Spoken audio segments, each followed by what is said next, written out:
things I'm forgetting with our first like this. Okay, a little bit better. Oh, that one's a little too loose. That's better. Okay, I don't know if anybody's watching right now. If you can slow, if you are following in with us. Technically, it's getting sturdier, but anyway, I don't know if anybody can see me. Can you guys, if there's anybody there? Oh, there we go. We're back. It seems like I was having hits. Then I'm going to show you some substitutes here. It's about 3/4 pound of real clay, but at home, oh my goodness. Our internet is not working so well today.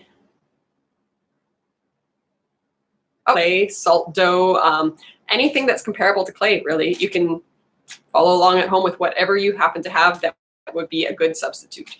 You can find recipes I know on Pinterest for salt dough. So by all means, save this video for later and make a natural fiber tablecloth. So like cotton would work, a bed sheet would work. Any of those would be good options. You are going to want something to roll out the clay. Our kits came with a little dowel here that you can roll out the clay with. You can use rolling pins. You can use, well, probably a pencil in a pinch. Anything that is round that you can roll out the clay with. We have a skewer in ours here that's a little bit more heavy duty. A pencil would be a good substitute for this. Absolutely. I've got a pencil here. It's not that far off in size. It has the same point that you can use at the end, and it's got the strength that you can use to help separate the clay, which is what we're going to be using it for. Oh, rolling pins. I forgot. We have hairspray, wine bottles. If you don't have a rolling pin at home, you can use something like that. Soup can would work. It would probably give you some texture depending on the can you're using, but it would also be a good substitute. And to smooth the clay out, I'm actually using gift cards. So, and what looks like a Metro Pass. So you can use those as well. You will also want a cup of water. You don't need a lot of water, just a tiny little amount will be more than you need. And now we're going to get started. We're going to open up our bag of clay. And we're going to divide this up because if we take all of the clay out right now, it's going to dry out. You don't want that to happen. The more you handle it and the more smaller the pieces, the faster it will dry out. So we want to keep it balled up in large chunks until we're ready for it. So right now to start, we are going to kind of roll it into more of a log shape so we can divide it up easier. So I've literally just rolled it out a little bit thicker there, and we're dividing into 3 pieces, but not into thirds. So you're going to take off just a chunk on one side here, and it doesn't have to be a big chunk. I'm just going to use my skewer to do that. And that's going to be for our details at the end. The other 2 chunks I'm going to divide perfect, or the other 2 chunks will be perfect halves of each other. I want them to be the same size. So I'm going to take my detail ball, I'm going to put it back in my Ziploc bag, and I'm going to take my other half there, and I'm going to put it back in the Ziploc bag just so that they don't dry out while I'm working with this one. This one I'm going to roll into a ball.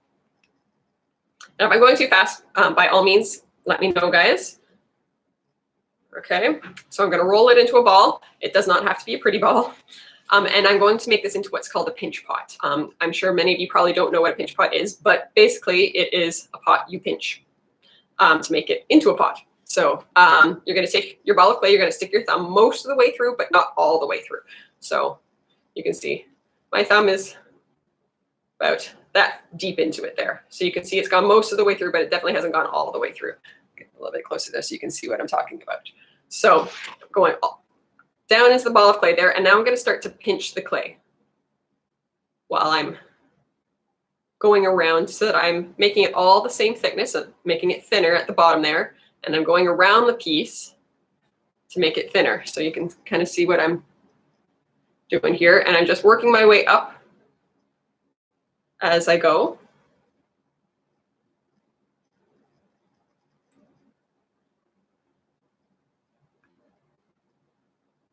Until I get to the top edge. So now it's more of a ball shape. Okay. And you can round it out a little bit on the bottom there if you want to, so it's not quite so pointy. You can on the table if it's really, really pointy. The trick to doing these is that you don't start at the top and pinch and work your way down, because you might not be able to reach the bottom by the time that you get to it. So you want to start at the bottom, thin it out, and then work your way up. The second half, we're going to do that one next. And I'm going to show you a different technique on how to do a pinch pot.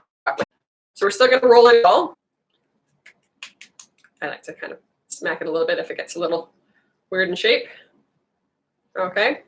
And now we're going to put this one down on our mat for this way. So we're going to take our fingers, we're going to spread them out kind of like they're spider legs. Take your two thumbs, push them down into the middle.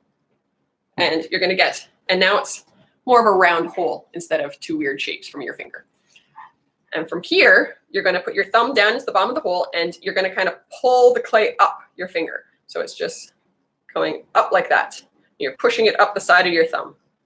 So you can see what I did there. And you're going to do that all the way around.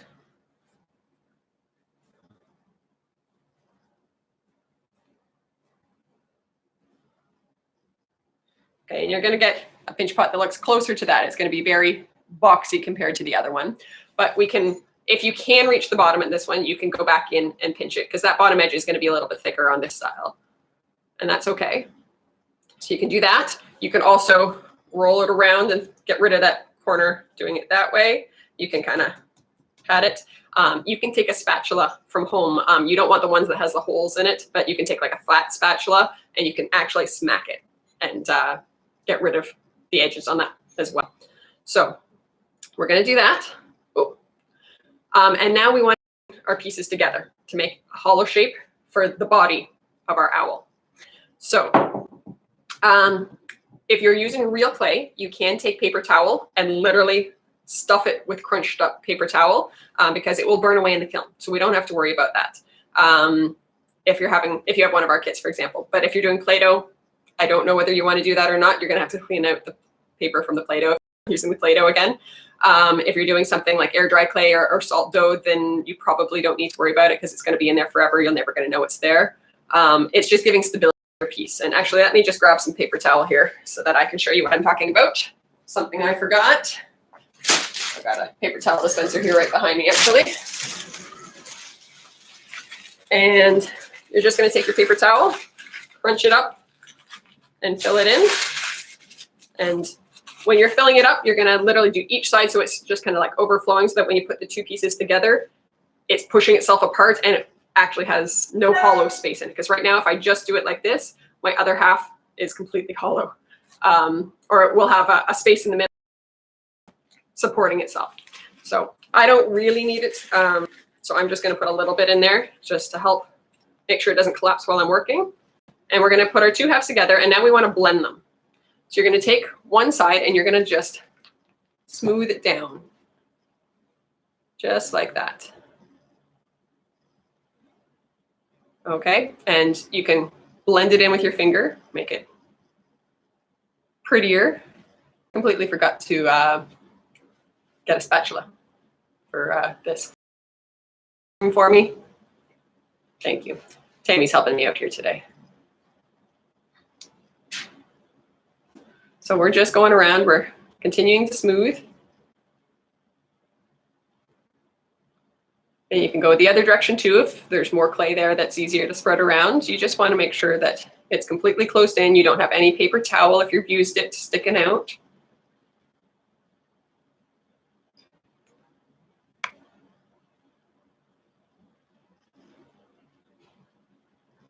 You can shape it by kind of batting in your hands. Oh, not that kind of spatula, the wooden one.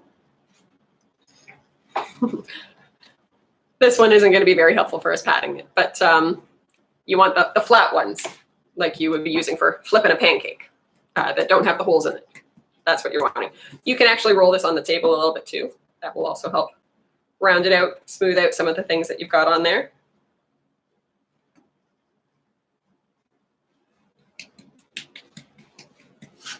No, the one that literally looks like a frying pan spatula. Okay. I might have to go grab this.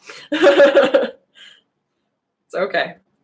Not super important. You can see I've already got it pretty much round just from what I'm doing, but the spatula can help with paddling it out and rounding it out, getting some of the lines from where you've smoothed it to disappear as well. I just wanted to show you guys so that you could see it visually as to what I'm referring to.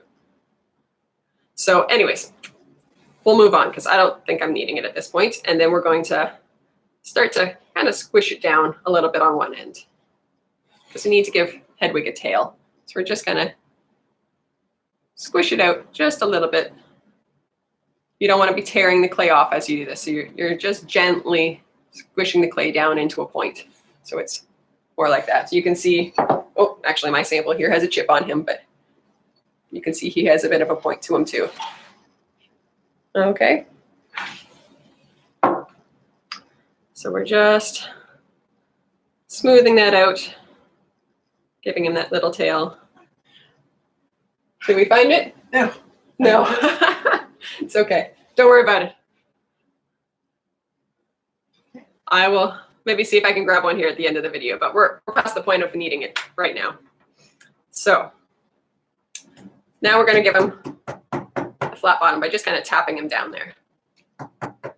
Those of you that are watching along, it looks like we got a couple people at this point. If you've got any questions, by all means, write us a message. We've got live chat here. You can ask me any questions you've got while we're going. And even if the live chat has ended, by all means, leave us comments. We will, by all means, reply and help you guys out. Keep you guys being creative at home and successful at the same time. Okay, so I'm just smoothing. There's a lot of smoothing involved with clay projects, I find.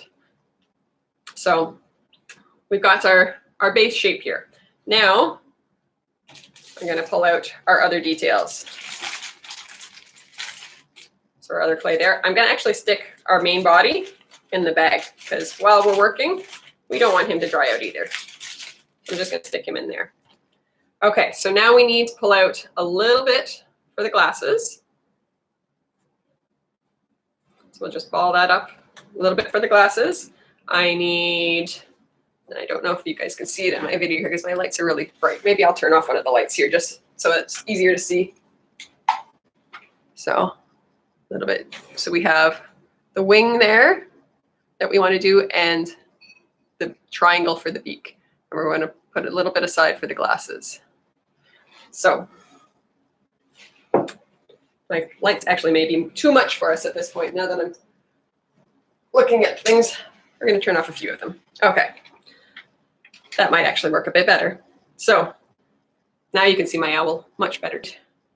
A little bit for our triangle on the top of his head, and we need some for the wings. So I find with the triangle and the wings that sometimes it's better if you can roll out a bigger slab and then just cut them out than to try and divide it up and do it that way.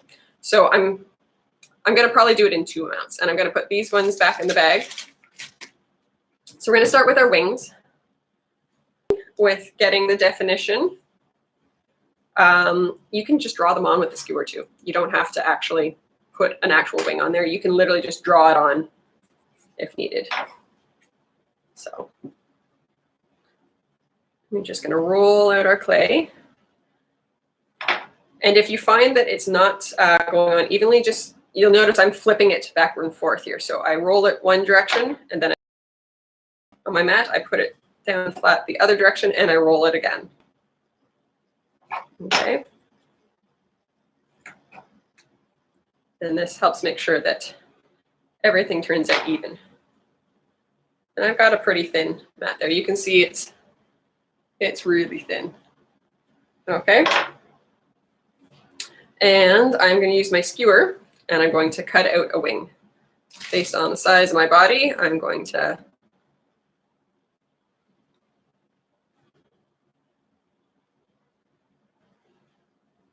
cut out the wing there. Put that aside there so you can see I cut out one wing. And now I'm going to cut out another wing. And you can literally lay this one right on top.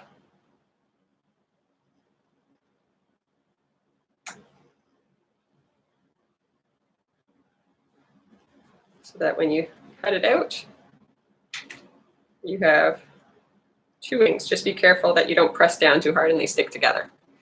So I've got my 2 wings, and I'm going to want to join those together before I do the rest of my pieces here. So I'll put the extra back in the bag. And we are going to attach our wings. Now, the best method to attach the wings is you can try and just push it on right now. And right now it sticks. And it sticks pretty good because the clay is really wet. But if you just leave it to dry, that's going to pop right off. It's not going to stick. So you want to make sure that it's going to stay on forever. If you're using real clay, at least. Play-Doh, you can probably just stick it on. It won't be as big an issue. Play-Doh sticks together much better than real clay does. But with real clay, I'm going to figure out where I'm going to place it, first of all. I can do a little light outline just so I know where I need to attach things. So I've just done a very light outline. I don't know if you guys can see it there. I've got a really light line that I just lightly carved in. I'm going to dip my finger in my water. I'm going to run it over that section. I like to just draw some lines as well sometimes on the parts on both sides there with my skewer. So my finger gets some water on that side. And then I'm going to lay it back down on top, right where I had planned to before. And I can use my finger that's still a little wet from doing all that to smooth it out. You don't want to keep adding water because it will become goo at some point, and that will be harder to clean up. You want just that tiny little bit of water. You don't want a lot. Okay, so you can see I've added my wing. And now I'm going to do the same thing on the other side. I lay it out there. I'm going to just lightly trace out where my wing is going. Ooh. There we go. Okay, so now I'm going to draw my lines.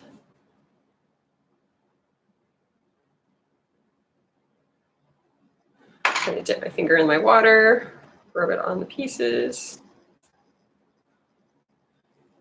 And then I'm going to lay it on top.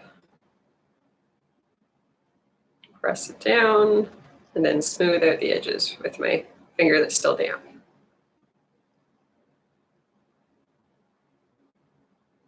Okay. Okay, so we have a wing on each side. Oh, I didn't even quite get mine lined up there. Oops, let me see if I can even take it off to fix that now.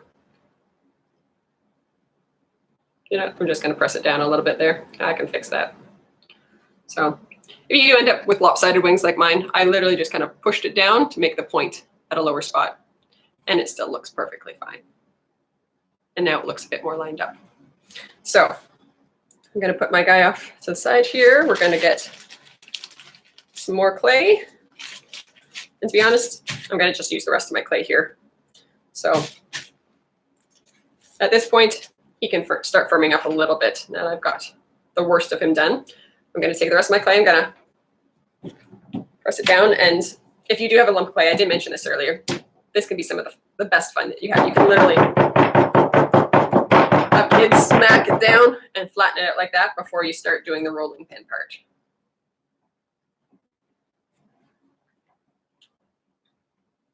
And the triangle for the top of his head, you want it to be a little bit thicker than the wings, because you'll notice on my sample, it does kind of poke up a little bit on the edges, and you want those edges to be stronger. Down here, it can be thinner though, because it's going to be full on smooth against the body. So you can make it a little bit of a lopsided thickness there if you want to make sure your clay goes further.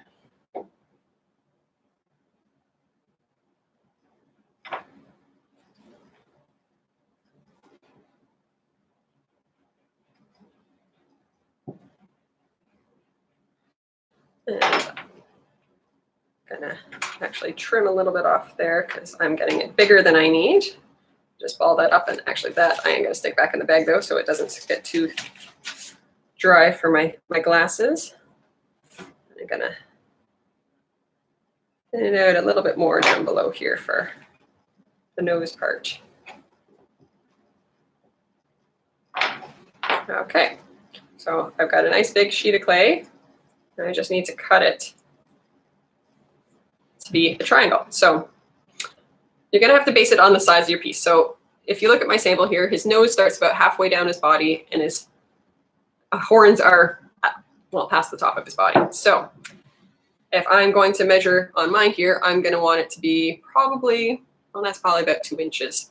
So I'm just gonna kind of measure it with my hand and mark it, and then I'm gonna cut a triangle And the best part about this is cut it too big, because if it's too big, you can always put it back down on your mat and cut it smaller. If it's too small though, then you have to roll it out again. It gets dry faster. So you want to make sure that you've got a good amount first. So I'm going to ball up my extra clay there because I'm going to need that for my glasses. And I'm going to just make sure this guy is lined up so I can mark again with my tool where I'm wanting to glue. So just lightly line where I'm wanting to with my tool there. And you can do a little bit on the other side, but I would do it like underneath the edge. You can see I'm drawing underneath so that I won't have that line showing up where the horns pop up later. And I'm going to just score my lines. And on this guy, I'm going to do the same. Choose the side that looks the nicest, put it on the opposite side and score a little bit. Don't go right up to the top with this part with your scoring. We're going to add the water. And a little bit on that side. Finger. And I am smoothing a little bit out on the far side here with my finger, but I'm going to pop it back up again. So you're not pressing down the horns. You're just smoothing out the edges. You can actually do that part before you even put it on the piece if you're wanting to. While it's still on the mat, you can take your finger and just kind of smooth the edges out with a bit of water. And then we're going to pop up his horns there so that you can see exactly what I've done. Okay. And now we need to make his glasses, the last defining feature for our little Hedwig owl. So this is the part that you have to be very careful with the clay, that you don't let it dry out, because it's becoming really skinny and thin. It dries out so quickly and cracks so easily with real clay. So you might want to just do sections of rolling out and keep the other section up in the bag there so that you're not ruining all of the clay. I tend to roll it in my hands a lot like this. I will even kind of squish it sometimes so that it's not a pretty coil, but it is a coil. And then I will go in and refine it on the mat with my fingers. And when you're rolling out a coil on the mat, you don't want to just do a small section of your hand. You want to kind of do the whole hand, I find. And that will give you a round coil instead of a lopsided one. My tool's in the way there. Looks like we still have a couple people watching. Does anyone have questions?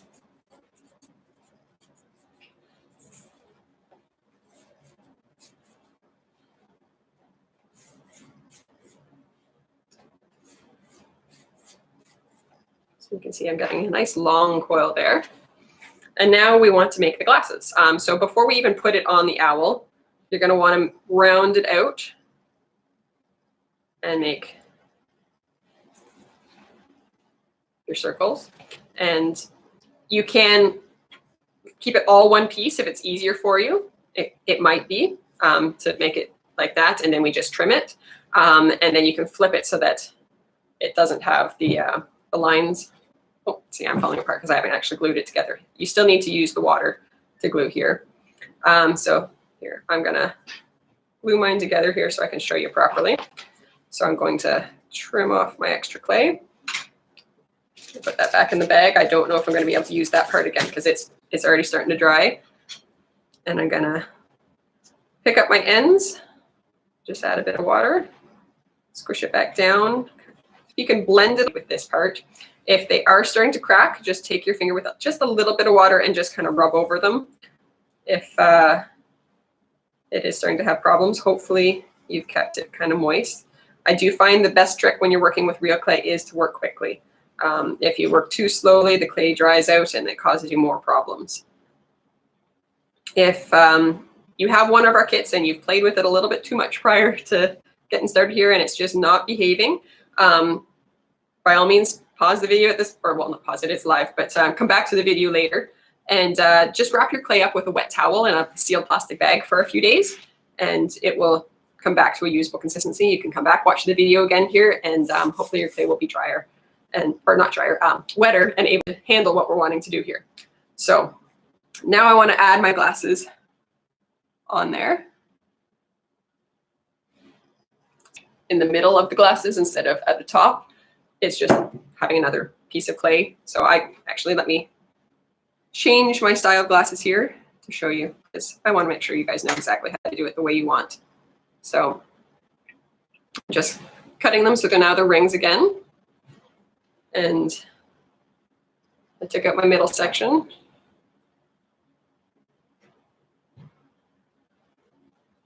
And we don't want to join them on just yet. We want to put them aside, probably in the plastic bag, because they will dry out.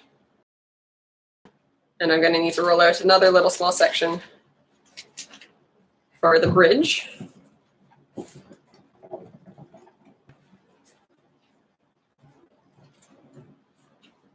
Just trim off a little bit there because I don't need that much for the bridge. It's the tiniest little piece. I just want to make sure it's the same size as my last coil. There we go. So I'm going to trim off a little bit. I'm making it a little longer than I need to because I want to make sure that I don't make it too small either.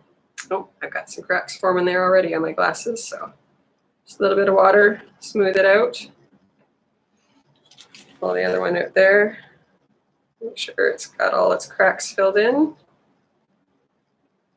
Okay.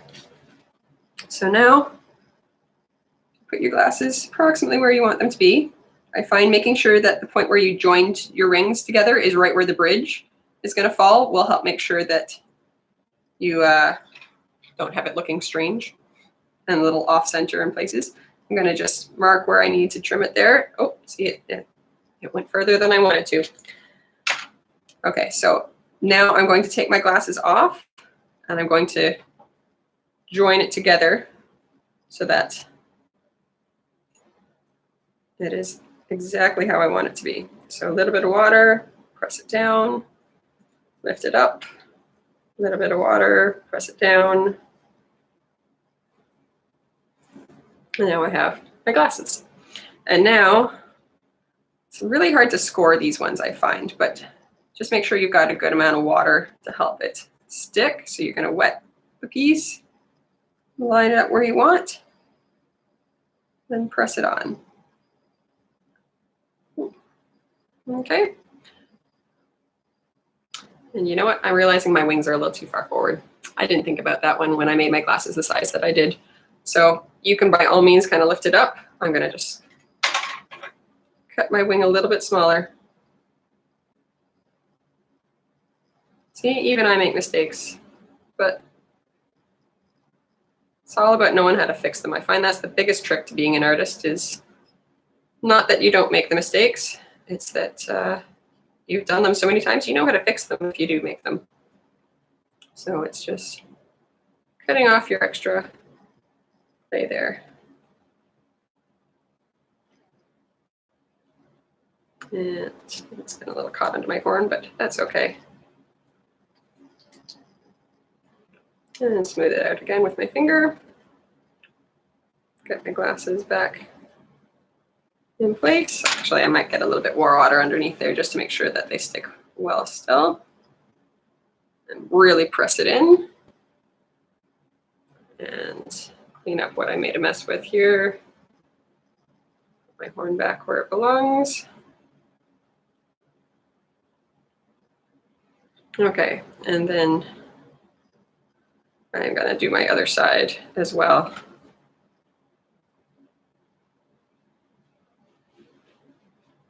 My glasses are falling off as I'm doing this.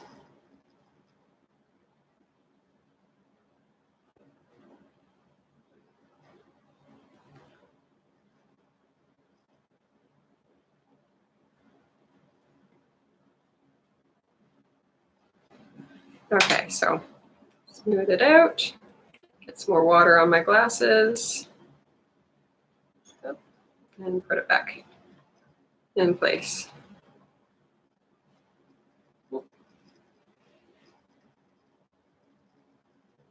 And just press it down. Smooth them all out. Oh, and I've kind of lost some of my horn height there while I'm working. So that wasn't easy for you to see, I apologize, but I tried to describe it as I was going. So we've got our Hedwig owl now. So with the real clay, with the kits here that we provided, if you're using real clay, you're going to want to let this sit to dry for at least a week, if not longer. Keep in mind, though, once it starts to dry, it becomes super fragile, like chalk. Like just knocking against the counter will make it smash. So you want to be very, very delicate.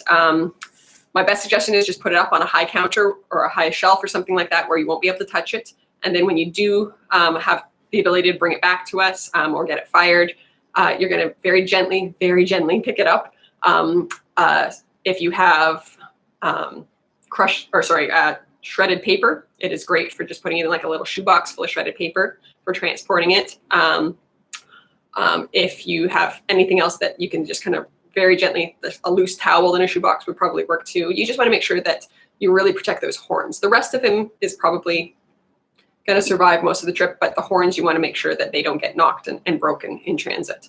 But that's pretty much the big things you need to worry about. I also forgot to mention too, the last thing before you let him dry is you need to take a toothpick or the skewer and just poke the tiniest little hole in his bottom there so that that air pocket can escape when we put it in the kiln, because it's very scientific. When hot air gets hot, when air gets hot, it expands. So all of that air inside is going to expand when it bakes to, well, 1,000, 2,000 degrees here in the kiln. Things actually start to explode around 500, fun fact. So we don't want it to find its own way out for that air pocket. So we want to make sure it has a little air hole, and it doesn't have to be a big one. Literally a pinhole is all it needs for that air to get out. So just make sure you don't forget to do that before it dries, because otherwise we have to drill a hole and then it risks breaking because it's so fragile once it's dry. But yeah, that is pretty much how you need, or everything you need to know to make Hedwig the Owl here. I'm going to try and come back and do a bunch more live classes while COVID-19 is going on, because we know you're all stuck at home. I'm pretty much stuck at the store here. We're closed to the public, but we're working on cleaning the store up and finding all sorts of fun new things that we can do once everything gets back to normal. And we're also doing our take-home kits. So by all means, buy a take-home kit. We can deliver it to your house if you spend enough, for free, that is, or we'll literally just charge you the minimum it costs us to actually deliver it if you don't meet the minimum. We don't want to profit off of that part where everybody gets things at this point. But yeah, we've got lots planned. So I'm going to sign off. That's okay. We will answer any questions that happen after the fact here. So by all means, post your comments after we end here, and we'll answer anything we can. Thank you.